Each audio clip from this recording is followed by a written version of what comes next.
atas kebaikan Tuhan dalam hidup kami, di mana kasih anugerah dari Tuhan dapat kami rasakan hingga pagi hari ini, di mana kami semua berada dalam keadaan tubuh yang sehat, tubuh yang diberkati oleh Tuhan. Sebab dengan kesempatan yang Tuhan berikan kepada kami tidak sia-siakan waktu dan kesempatan ini, tapi kami pergunakan untuk memuji, memuliakan nama Tuhan. Dan biarlah hadirat Tuhan turun di atas puji-pujian kami, dan kami sudah rasakan hal tersebut. Oleh sebab itu kami rindu untuk mendengarkan firman-Mu. Biarlah Tuhan bukakan hati kami, supaya firman Tuhan itu dapat masuk di dalam hati kami, dan kami dapat memahami maksud Tuhan melalui firman-Mu. Hamba-Mu yang akan memberitakan firman-Mu, biar pengharapan dari Maha Tinggi menguasai dan mengurapi hamba-Mu, hingga hikmat akal budi dari Tuhan benar-benar hamba-Mu rasakan di dalam pemberitaan dan penjabaran firman Tuhan, sehingga penjabaran firman ini benar-benar boleh terpatri dalam hidup kami semua. Terpujilah nama-Mu Bapa. Dalam nama Yesus Kristus kami akan mendengarkan firman. Haleluya. Semua berkata amin. Amin. Puji Tuhan. Pagi ini saya rindu saudara membuka Alkitab di dalam Yohanes 16 ayat 13 dan 14. Kalau sudah dapat, dipersilakan untuk bangkit berdiri. Kita menghormati firman Tuhan ini.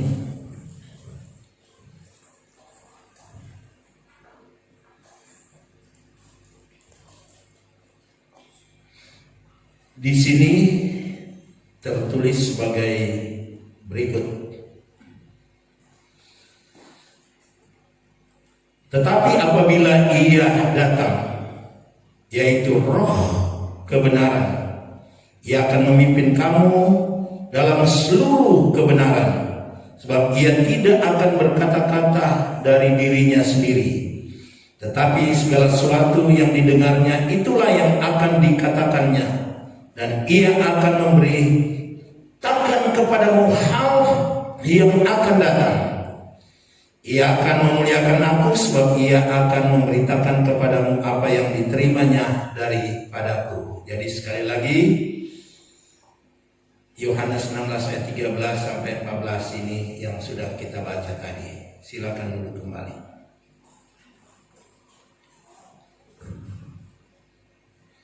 Saudara yang terkasih di dalam Tuhan,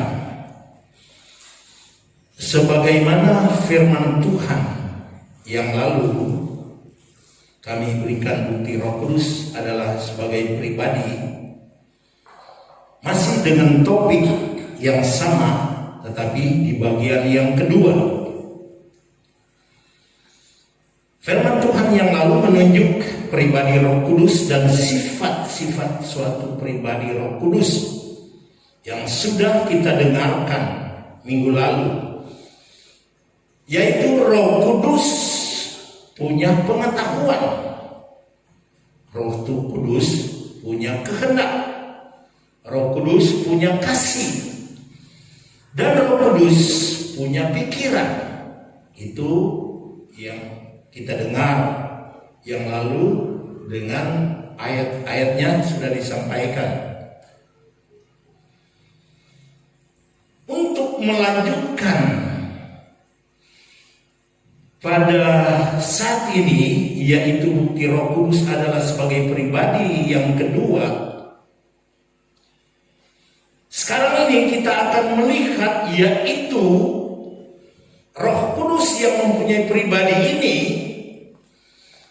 memiliki perbuatan atau perbuatan Roh Kudus yang menyatakan Roh Kudus ini adalah pribadi. Apa perbuatannya? Itu apa perbuatan Roh Kudus? Yaitu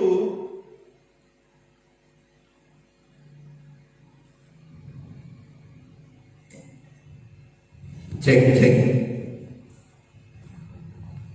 Ya, kita ganti mic karena micnya kehabisan baterai.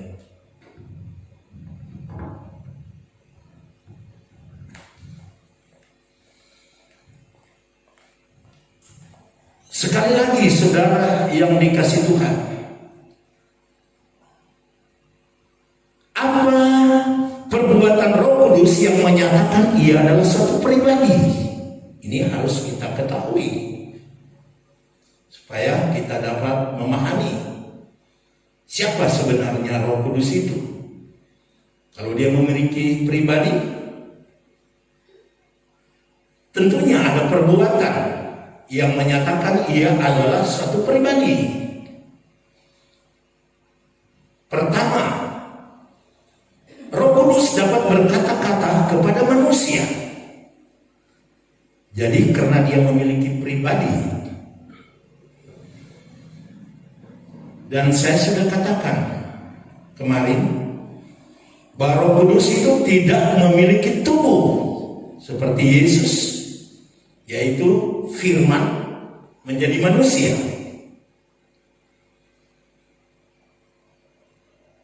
Tetapi Roh Kudus itu memakai tubuh saudara dan saya, dan dia ada di dalam kehidupan saudara dan saya. Karena Roh Kudus itu tidak ada tubuh tetapi ada di dalam kehidupan saudara dan saya, maka Roh Kudus itu dapat memakai saudara, dapat memakai bibir mulut saudara untuk dapat berkata-kata. Bukti Roh Kudus dapat berkata-kata kepada manusia. Kita lihat Wahyu 2 ayat yang ke-7. Di situ dikatakan, siapa bertelinga hendaklah ia mendengarkan apa yang dikatakan Roh Kudus kepada jemaat. Jadi kita lihat di sini, Roh Kudus itu dapat berkata-kata. Siapa yang bertelinga, ia mendengarkan apa yang dikatakan Roh Kudus kepada jemaat-jemaat. Ini bukti Roh Kudus bisa berkata-kata kepada jemaat. Sebab itu, apabila Roh Kudus mau berkata-kata kepada jemaat, jemaat yang memiliki telinga harus mendengarkannya. Kalau Roh Kudus mau berkata-kata, ada rahasia-rahasia yang ingin dia sampaikan. Tentu rahasia-rahasia itu, yaitu juga menunjuk kepada kehidupan yang akan datang, berupa nubuatan dan seterusnya. Dan kalau saudara membaca ayat tadi, barang siapa menang, dia akan kuberi makan dari pohon kehidupan yang ada di Taman Firdaus. Kan Taman Firdaus itu bukan Taman Firdaus yang dibuat manusia, tapi Taman Firdaus Allah. Jadi yang bertelinga hendaklah mendengarkan kata Roh Kudus. Adakah ayat yang lain? Oh, ada. Kalau saudara membuka Kisah Para Rasul, sementara mereka beribadah kepada Tuhan dan berpuasa. Jadi jemaat-jemaat Tuhan itu beribadah kepada Tuhan dan berpuasa. Jadi orang Kristen bukan tidak ada puasa. Ada puasa. Ada puasa itu 40 hari. Ada puasa yang mengambil 50 hari. Bukan 30 hari, bukan 40 hari, ada 50 hari. Kemudian apa kata Roh di dalam Kisah 13 ayat 2 itu? Khususkanlah Barnabas dan Saulus bagiku untuk tugas yang telah kutentukan. Bagi siapa? Bagi mereka. Barnabas dan Saulus. Dan ini kata Roh yang mempergunakan salah satu umat Tuhan yang sedang beribadah, sedang memuliakan Tuhan, bahkan sedang berpuasa.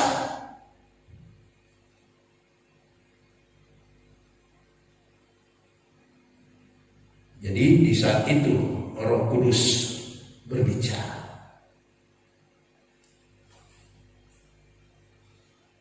Juga kalau saudara membuka di dalam Kisah 21 ayat 10 dan 11, di situ dikatakan, setelah beberapa hari kami tinggal di situ, datanglah dari Yudea seorang nabi bernama Agabus. Jadi Tuhan memakai mulut Nabi Agabus karena Roh Kudus ada dalam kehidupannya. Ia datang kepada kami lalu mengambil ikat pinggang Paulus. Dia ambil ikat pinggang Paulus sambil mengikat kaki dan tangannya. Jadi dia buat satu ilustrasi. Dia mengikat kaki dan tangannya sendiri. Kemudian dia berkata, demikianlah kata Roh Kudus. Perhatikan. Jadi demikianlah kata Roh Kudus. Katanya beginilah orang yang mempunyai ikat pinggang ini. Jadi artinya dia akan terikat. Dan dia lanjutkan, ini akan diikat oleh orang Yahudi di Yerusalem. Jadi Paulus katanya yang memiliki ikat pinggang itu akan diikat di Yerusalem dan diserahkan dalam tangan bangsa-bangsa lain. Jadi dia ambil ikat pinggang Paulus, dia mengikat kakinya sendiri, itu Nabi Agabus, dan dia katakan beginilah orang yang mempunyai ikat pinggang ini, dia akan diikat oleh orang-orang Yahudi di Yerusalem dan akan diserahkan kepada bangsa-bangsa. Jadi kita lihat perbuatan Roh Kudus, dia bisa berkata-kata. Dan Roh Kudus menyelidiki segala sesuatu dalam diri Allah. Ini poin kedua yang kemarin kita sudah baca ayatnya. Di dalam 1 Korintus 2 ayat 10, di mana Roh Kudus menyelidiki segala sesuatu di dalam diri Allah. Sekarang ini poin ketiga. Roh Kudus memohon untuk kita. Jadi saudara bisa baca itu dalam Rom 8 ayat 26. Jadi Roh Kudus membantu kita dalam kelemahan kita. Jadi jemaat-jemaat yang ada Roh Kudus bukan selalu kuat. Ada saat-saat saudara jadi lemah, tapi Roh Kudus membangkitkan saudara, menolong saudara dari kelemahan itu. Ada kalanya di saat kita mendapatkan kelemahan itu, percobaan, tantangan, rintangan, kita sudah tidak tahu bagaimana mau berdoa. Sudah sakit parah umpamanya, saudara hanya bisa dapat berkata, Tuhan tolong. Nah selanjutnya itu Roh Kudus membantu saudara. Dia menyampaikan segala sesuatu yang engkau rindukan dalam kehidupanmu, tentang kesembuhan, Dan janjimu yang ada di dalam hati kalau disembuhkan oleh Tuhan, saya mau taat dan setia. Yang dimana engkau tidak dapat ungkapkan di kala itu, tapi Roh Kudus menyampaikan semua keluhan-keluhan ini kepada Bapa dan Anak, yaitu Yesus Kristus yang ada di dalam kerajaan surga. Jadi kita lihat Roh Kudus dapat membantu saudara untuk berdoa. Sebab itu jangan khawatir untuk mengiringi Tuhan dan meminta Roh Kudus masuk dalam kehidupanmu. Dia penolong bagimu. Dia akan memberikan sukacita kepada saudara. Apa cuma itu? Roh Kudus dapat bersaksi tentang Kristus. Roh Kudus dapat bersaksi tentang Kristus. Yohanes 19:26. Jikalau penghibur yang akan datang utus dari Bapa datang, yaitu Roh kebenaran yang keluar dari Bapa, ia akan bersaksi tentang aku, tentang Yesus Kristus. Jadi Roh Kudus yang diutus oleh Bapa dari surga itu, yaitu disebut penghibur, yaitu Roh yang benar atau Roh kebenaran dikatakan di situ. Dia akan bersaksi tentang Yesus.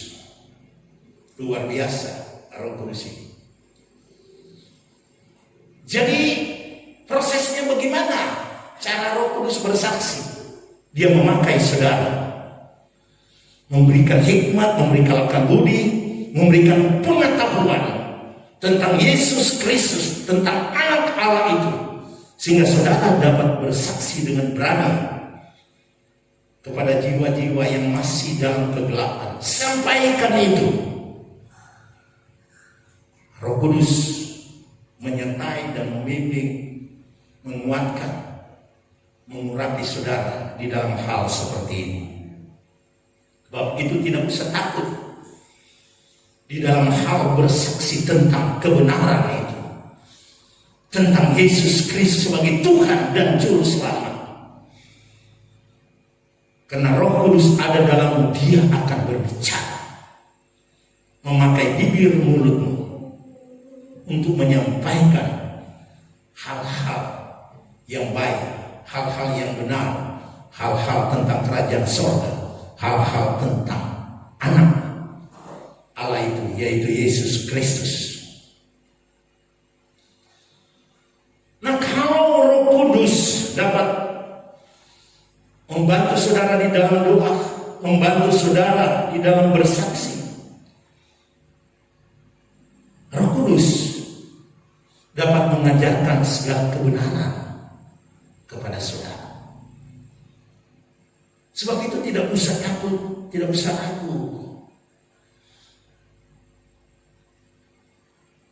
Yohanes 14 ayat 26 dikatakan hal itu. Yang tadi kita baca juga,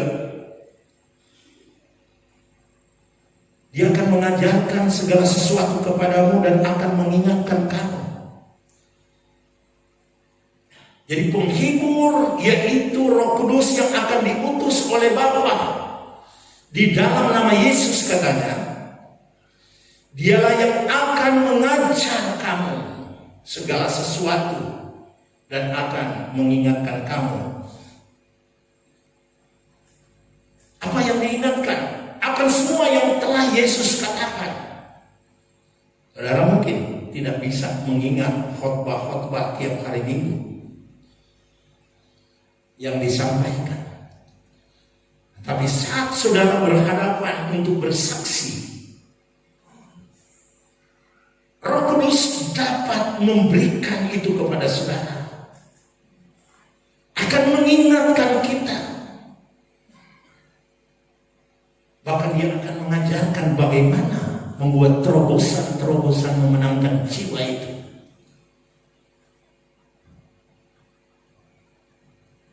Dia langsung membimbing, mengajar, dan mengingatkan apa yang telah Yesus katakan dan apa mungkin yang kita telah dengarkan selama ini. Sebab itu jangan heran Ada banyak anak-anak Tuhan yang dipakai oleh Tuhan dengan dahsyat di dalam memberitakan firman Allah, di dalam bersaksi. Karena mereka dituntun oleh Roh Kudus ini, yang memiliki kepribadian yang ada di dalam hidupmu dan memakai engkau sebagai alatnya untuk berbicara dan melangkah memberitakan Injil.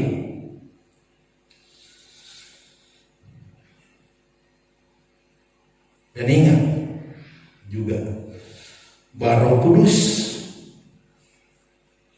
sedang memimpin saudara. Roma 8 ayat 14. Semua orang yang dipimpin oleh Roh Allah, dialah anak-anak Allah. Jadi semua orang yang dipimpin oleh Roh Allah, dialah anak Allah. Jadi kalau saudara ada Roh Kudus, dia membimbing, dia mengajar saudara, dia menuntun untuk berdoa di hal-hal yang tidak terkatakan oleh umat Tuhan. Dan dikatakan semua orang yang dipimpin oleh Roh Allah adalah anak Allah. Jadi kalau saudara tidak dipimpin oleh Roh Allah, saudara tidak dikatakan anak Allah. Saudara bukan bagian dari adopsi Allah untuk menjadi anak Allah. Yang menjadi anak Allah apabila dia dituntun oleh Roh Allah ini. Jadi kita sudah tahu sekarang siapa yang dekat dengan Allah, siapa yang akan disebut anak Allah, yaitu hanya dia yang dipimpin oleh Roh Allah. Dialah itu anak Allah. Jadi kalau saudara merasa dipimpin oleh Roh Allah ini, saudaralah itu. Saudaralah anak Allah itu. Kalau saudara dipimpin, dia dapat memerintah kehidupanmu. Apa yang engkau harus lakukan. Kisah 16 ayat 6 dan 7. Dikala pemberitaan Injil dari Paulus, di mana mereka melintasi tanah Frigia dan tanah Galatia, karena Roh Kudus mencegah mereka untuk memberitakan Injil di Asia. Dan setibanya di Misia, mereka mencoba masuk ke daerah Bitinia, tetapi Roh Yesus tidak mengizinkan mereka. Jadi ada saat-saatnya dia menuntun saudara dan saya di dalam hal untuk menyampaikan Injil. Jadi ada kalanya kelihatannya seperti baik, tapi Roh Kudus bilang, jangan ke sana. Di sini dulu dan seterusnya. Jadi Roh Kudus bisa memimpin. Dan saudara yang sudah mendengarkan Injil, percaya kepadanya, saudara termasuk panggilan Allah. Dan dalam panggilan Allah ini ada orang-orang tertentu yang dipanggil oleh Tuhan untuk memberikan jabatan-jabatan tertentu.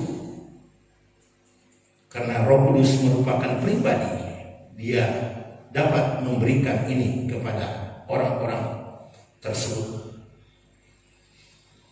Kisah Para Rasul 13 ayat 2, pada suatu hari ketika mereka beribadah kepada Tuhan dan berpuasa, berkata Roh Kudus, khususkanlah Barnabas dan Saulus bagi Tuhan untuk tugas yang telah kutentukan bagi mereka. Jadi Roh Kudus bisa melakukan ini.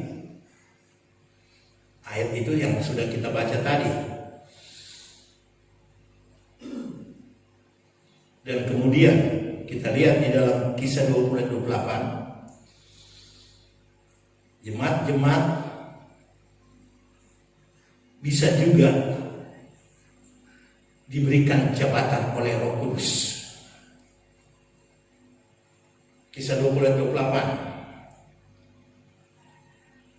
Karena itu jagalah dirimu dan jagalah kawanan domba Allah. Itu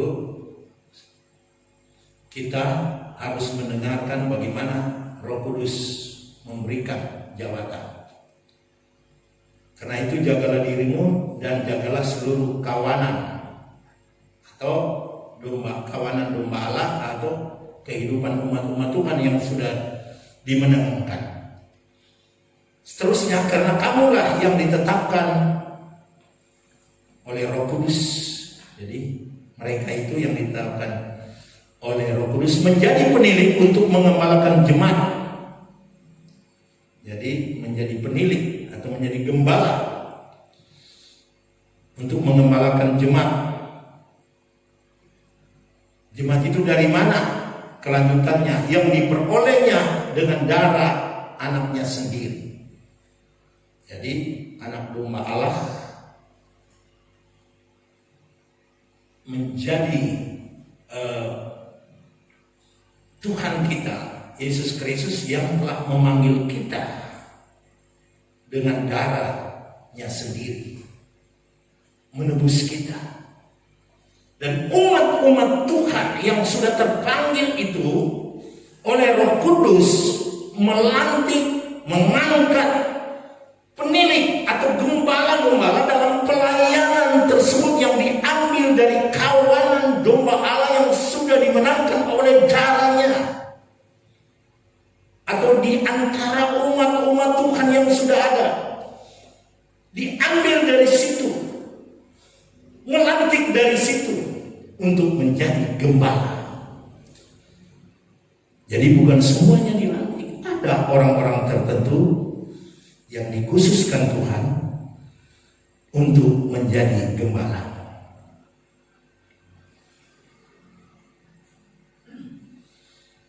Nah, saudara yang dikasih Tuhan, kita lihat di sini Roh Kudus memanggil umat-umat Tuhan dan memberikan jabatan kepada mereka. Sebab itu di sini kita dapat melihat dan mengenal tentang Roh Kudus. Dia memiliki perbuatan atau melakukan sesuatu di dalam jemaat, dan ini menyatakan dia sebagai pribadi.